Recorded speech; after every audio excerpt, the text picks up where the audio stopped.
Asal-usul Anunnaki, kisah kosmik yang agung dari zaman purba. Di awal segala waktu, ketika kegelapan kosmos masih bergolak seperti lautan tak bertepi, dan bintang-bintang baru mulai bernyanyi lagu penciptaan, muncullah Anunnaki, para dewa langit yang perkasa dan abadi.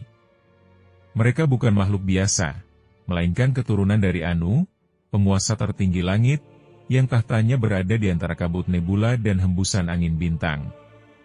Dalam mitologi Sumeria kuno, Anunnaki dikenal sebagai kelompok dewa yang mengatur nasib alam semesta, berperan sebagai hakim dan pencipta yang mengawasi keseimbangan antara langit dan bumi.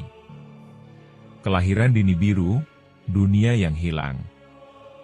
Konon, asal-usul Anunnaki bermula dari sebuah dunia misterius bernama Nibiru, planet ke-10 yang mengelilingi matahari dengan orbit panjang yang elips, mendekati bumi setiap 3.600 tahun sekali. Di sana, atmosfer Nibiru mulai rusak akibat badai kosmik dan panas yang tak terkendali, mengancam kelangsungan hidup para penghuninya. Anu, dewa langit utama, memanggil dewan para dewa untuk mencari solusi. Dari rahim kosmos lahir Enlil, penguasa angin dan badai yang suaranya menggetarkan awan dan membelah samudra. Kemudian muncul Enki, tuan kebijaksanaan dan air tawar, yang tangannya mampu membentuk sungai dan rahasianya mengalir seperti arus tak terlihat.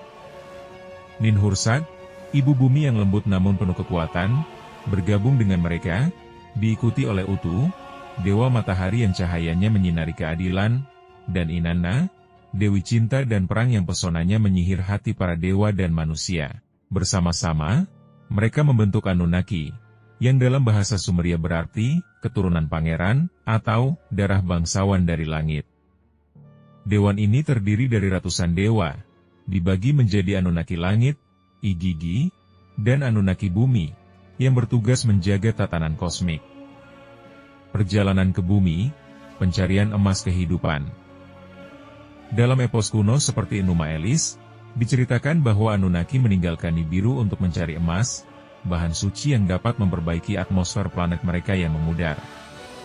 Dengan kapal-kapal perak yang meluncur bagai burung elang melalui kegelapan antar bintang, mereka tiba di bumi, sebuah planet biru yang masih liar, dipenuhi lautan bergemuruh, hutan lebat, dan gunung berapi yang menyemburkan api.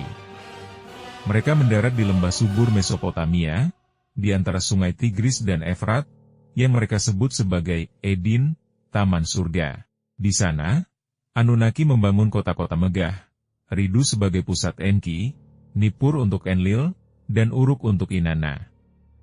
Kuil-kuil zigurat menjulang tinggi, seperti tangga menuju langit, di mana para dewa menerima persembahan dari angin dan bumi. Namun, pekerjaan menambang emas di perut bumi terbukti melelahkan bagi para Igigi, lesser gods yang memberontak karena beban kerja yang berat. Penciptaan manusia dari tanah liat dan darah ilahi. Untuk meringankan pemberontakan, Enki dan Ninhursag mengadakan ritual penciptaan dalam mitos Atrahasis. Mereka mengambil tanah liat merah dari tepi sungai, mencampurnya dengan darah dewa yang dikorbankan, sebuah esensi ilahi yang memberikan kehidupan dan kecerdasan. Dari campuran ini lahir manusia pertama, yang disebut Adamu atau Lulu, makhluk yang dirancang untuk bekerja di tambang dan kebun para dewa.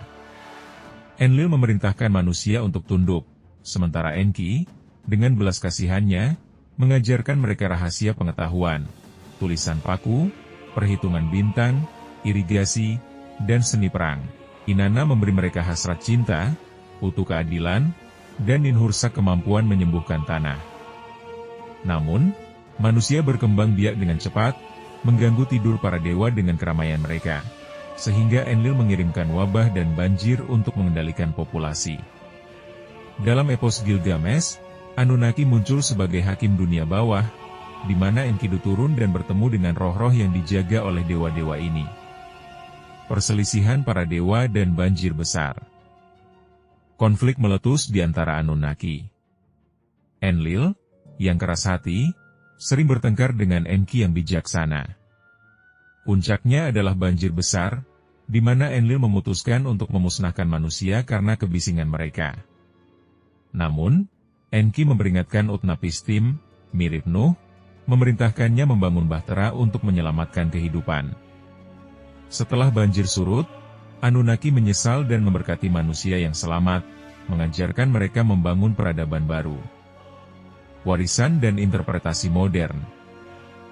Anunnaki meninggalkan bumi setelah memperoleh emas yang cukup, tetapi warisan mereka abadi, kota-kota Sumeria, pengetahuan astronomi, dan hukum yang menjadi dasar peradaban.